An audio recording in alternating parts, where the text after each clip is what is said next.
a man appeared on the film set. John Wayne's gaze caught him. The entire crew held their breath. That face brought back a debt of conscience from 20 years ago. Monument Valley, Utah. September 1974. The set of Rooster Cogburn, John Wayne's latest western. Dust hung in the afternoon air. Cameras rested on their dollies. Crew members prepared for the next scene, adjusting lights, marking positions, waiting for the director's call. Wayne stood near the wooden facade of a frontier saloon, script pages in hand, his weathered Stetson resting on an equipment crate beside him. 67 years old. 3 years past his first cancer surgery. Still working. Still John Wayne. He was reading his lines, making small adjustments in pencil, when he glanced up. A man stood at the edge of the set. 50s, maybe? Thin. Too thin. Wearing a faded military jacket that had seen better decades. His hands hung at his sides except for the right one, which clutched something small against his chest. Wayne's eyes found the man's face. And everything stopped. The script pages slipped from Wayne's fingers. His hand that had been holding them remained suspended in midair, as if his body had forgotten how to complete the motion. His mouth opened slightly. His eyes, those famous eyes that had stared down outlaws and Indians and enemies across 100 films, went wide with recognition. The cinematographer noticed first. He'd been adjusting a lens and looked up to see Wayne frozen, staring at something beyond the set. He followed Wayne's gaze to the thin man in the military jacket. Then the script supervisor noticed. She lowered her clipboard. Then a grip. Then another crew member. Then another. Within 30 seconds, the entire film set had gone completely silent. Everyone watching. Everyone waiting. Everyone sensing that something was happening that had nothing to do with the movie they were making. Wayne didn't raise his voice. He didn't have to. The man in the military jacket took one step forward. Just one. His boots left prints in the dust. He stopped, as if waiting for permission to come closer. Wayne's jaw tightened. The muscles in his neck worked. His hand, still suspended from dropping the script, slowly lowered to his side and clenched into a fist. "Corporal Bennett," Wayne said. Not loud. Not dramatic. Just a statement. A name. A recognition. The man's eyes filled with tears. He nodded. "Yes, sir, Mr. Wayne. Robert Bennett. I wasn't sure if you'd remember." Wayne's fist unclenched. He took 3 steps forward, moving with that careful deliberation he developed since the surgery, no longer the striding hero of younger days, but still moving with purpose. "I remember," Wayne said. The crew remained frozen. The director, watching from his canvas chair, made no move to intervene. Whatever this was, it was bigger than the schedule. Bigger than the film. Wayne stopped about 10 feet from Bennett. Close enough to see him clearly. Far enough to maintain that careful distance Wayne always kept when things mattered. "How long has it been?" Wayne asked. 20 years, sir. August 1954. Korea. The 38th parallel. 2 weeks before the armistice. Wayne closed his eyes. When he opened them again, something in his face had changed. The mask had cracked. Not broken, Wayne never broke. But cracked enough to let something through. "You were 18, Wayne said. 17, sir. I lied about my age. Your leg. They told me they couldn't save it." Bennett nodded. "They couldn't. Lost it below the knee. But I'm still here. Still walking." He paused. "Because of what you did. To understand what happened next, you need to understand what happened in August 1954. John Wayne never served in World War II. It was the great shadow over his career. The gap between the heroic soldiers he played on screen and the man who'd stayed home while his generation went to war. He tried to enlist multiple times. The studios had blocked it. Family obligations. Republic Pictures threatening to sue. His wife begging him to stay. By the time the war ended, Wayne was too old to serve. But the guilt never left. He carried it through every war film he made. Every time he put on a uniform for a camera, he felt the weight of men who'd worn the real thing. In 1954, the Korean War was winding down. Wayne was in Tokyo finishing a film when he got a request from the USO. Would he visit a military hospital? Just a few hours. Shake some hands. Give the wounded something to remember. Wayne said yes. He always said yes to that kind of request. The hospital was in Seoul. Temporary structures. Muddy grounds. The smell of antiseptic and something worse underneath. Wayne walked through the wards with a USO handler, smiling, shaking hands, signing autographs on whatever the soldiers could find, magazines, bandages, plaster casts. In the third ward, he met Corporal Robert Bennett. Bennett was 17 years old, though Wayne didn't know that then, and he'd lost his right leg to a landmine 6 days earlier. The wound was infected. The doctors weren't optimistic about his chances. He was feverish, drifting in and out of consciousness, his face gray against the white hospital sheets. Wayne stopped at his bed. The handler started to move him along. The kid was barely conscious, after all, but Wayne stayed. He pulled up a chair. Sat down. Took Bennett's hand. Bennett's eyes opened. Focused slowly. Registered who was sitting beside him. Duke, he whispered. That's what everyone called Wayne. Duke. That's right, son, Wayne said. How you feeling? I'm dying, Bennett said. Simple. Matter of fact. They don't say it, but I know. Wayne's jaw tightened. You're not dying. You're a Marine. Marines don't die in bed. Bennett smiled weakly. Couldn't even finish my tour. Couldn't even make it to the armistice. What kind of Marine is that? Wayne leaned closer. His voice dropped to something private. Something just between them. Listen to me. You went. You wore the uniform. You stood in the gap. That's more than I ever did. You understand me? You did what I never could. You're worth 10 of me. Bennett's eyes filled with tears. You're John Wayne. I'm an actor, Wayne said, and there was something raw in his voice. I play heroes. You are one. Don't you forget that. He reached into his jacket and pulled out something small. A pin.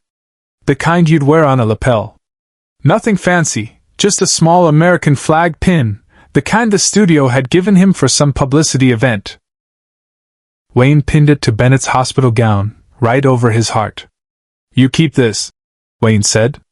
You keep fighting. And when you get home, because you will get home, you look at this and remember that somebody believed you'd make it. Can you do that for me? Bennett nodded, unable to speak. Wayne stood up. Shook the kid's hand one more time. Moved to the next bed. And the next. And finished his rounds. 3 days later, Wayne flew back to Los Angeles. Back to his life. Back to making movies. He never knew if Robert Bennett survived. The USO didn't follow up. Wayne didn't ask. He told himself the kid probably died within the week. The infection had been too far gone. Sometimes you do what you can, and it's still not enough. 20 years later, that kid was standing on a film set in Monument Valley, holding the flag pin Wayne had given him. Subscribe and leave a comment, because the most important part of this story is still unfolding. Wayne looked at the pin in Bennett's hand. The small flag, tarnished now, the red stripes faded, but still intact. Still there. You kept it, Wayne said. Every day, Bennett replied. I woke up the next morning and the fever had broken. Doctor said it was a miracle. I knew better. I knew I'd made a promise to you. I had to survive to keep it. Wayne's hand went to his face. Rubbed his jaw. That gesture he made when he was working something out internally. When the emotion was too much to show but too strong to ignore completely. I thought you died, Wayne said quietly. I went back to the States and I told myself you probably didn't make it. I didn't. I couldn't let myself hope. I made it. Bennett said. Lost a leg. Spent 2 years in recovery. But I made it. And I wanted to thank you. I've been trying to find you for years. Finally tracked you through the studio. They said you were filming here. I drove 18 hours to get here. The crew was still frozen. Watching. Bearing witness. The director had tears on his face. The script supervisor was crying openly. This wasn't television. This wasn't a movie. This was real. Wayne took the final steps between them. Closed the distance. He reached out and took Bennett's hand, the same hand he'd held in that hospital ward 20 years ago. You don't owe me thanks, Wayne said. I gave you a pin. You gave yourself life. That's all you, son. That's all you. You gave me a reason, Bennett said.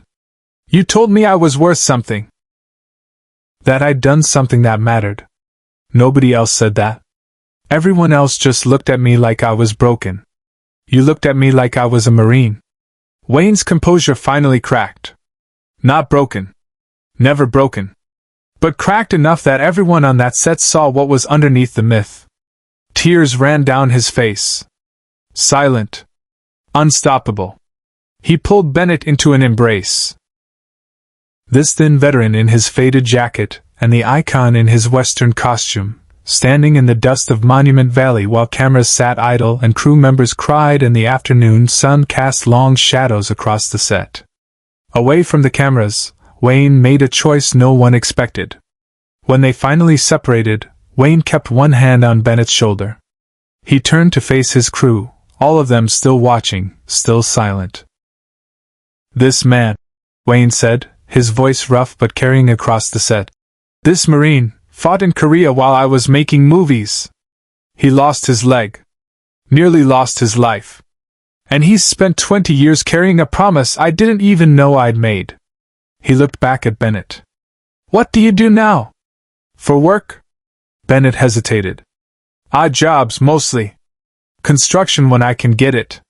The prosthetic makes it hard. I get by. Wayne nodded slowly. Thinking. Making a decision. How long can you stay in Utah? As long as you need me to, Mr. Wayne. It's Duke, Wayne corrected. And I need you for the rest of this shoot. We've got 3 weeks left. You're going to be on the set every day. You're going to watch how we make these movies. And when we're done, you're coming back to California with me. Bennett blinked. Sir, I don't.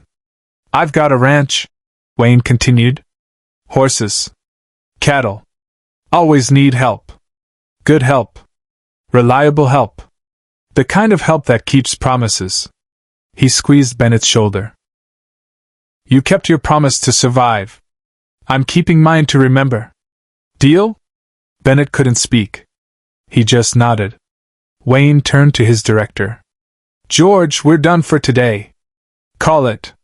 We'll pick up tomorrow morning. The director stood. John, we're 3 hours behind schedule. I don't care, Wayne said. Not angry. Just final. Some things matter more than schedules. We'll make it up. We always do. He turned back to Bennett. Come on. Let's get you something to eat. Then you're going to tell me the whole story. Every bit of it. The parts one missed. The parts one should have been there for.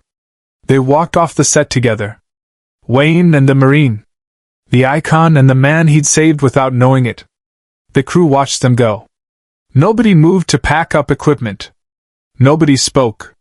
They just stood there in the fading light, understanding they'd witnessed something that transcended film. But what followed would stay with everyone who witnessed it, forever. Robert Bennett stayed for the remaining 3 weeks of shooting. He sat in a chair behind the camera during every scene.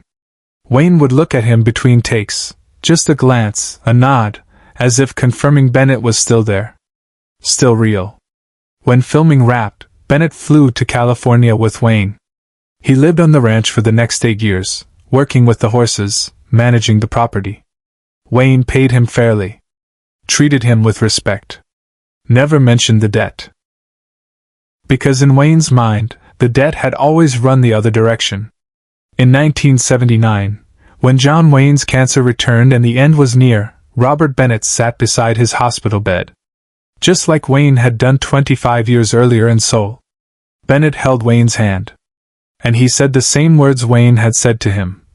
"You're not dying in a bed. You're John Wayne." Wayne smiled. Squeezed his hand. "I'm just a man who got lucky once. I met a Marine who reminded me what courage looks like." Share and subscribe. Some stories deserve to be remembered. Wayne died 3 weeks later. At his funeral, Robert Bennett stood with the family. In his pocket, he carried the faded flag pin. He carries it still. The crew members from that Monument Valley set never forgot what they saw. The day John Wayne stopped being an icon and became simply a man honoring another man's courage. The day the myth proved true by admitting it was never a myth at all, just one flawed human recognizing another. That's the real John Wayne. Not the one who won gunfights. The one who kept promises.